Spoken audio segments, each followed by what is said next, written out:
একটা সময় ছিল যখন আমার প্রতিটা পোস্টে তোমাদের ভালোবাসা, লাইক, কমেন্ট আর শেয়ার আমাকে নতুন করে কাজ করার সাহস দিত। মনে হতো আমার পরিশ্রমের মূল্য আছে। তোমরা পাশে আছো বলেই আমি এগিয়ে যেতে পারছি।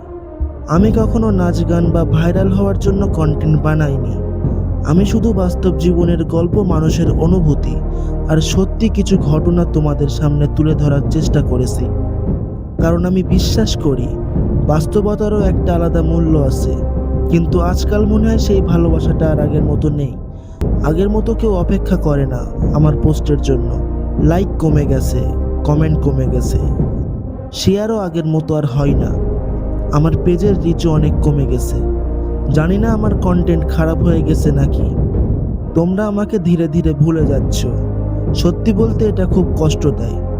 একজন কন্টেন্ট ক্রিয়েটরের জন্য শুধুমাত্র সংখ্যা নয়, মানুষের ভালোবাসা সবচেয়ে বড় শক্তি। আর সেই ভালোবাসা যখন কমে যায়, তখন ভেতরটা অনেক ফাঁকা হয়ে যায়। তবুও আমি হাল ছাড়তে চাই না, কারণ আমি এখনো বিশ্বাস করি সত্যিকারের গল্পের মূল্য একদিন না একদিন মানুষ বুঝবে।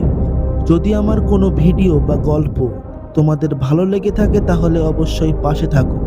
একটা লাইক, একটা কমেন্ট, একটা শেয়ার হয়তো তোমাদের কাছে ছোট্ট একটা কাজ, কিন্তু আমার মতো একজন মানুষের কাছে সেটাই আবার নতুন করে শুরু করার সাহস।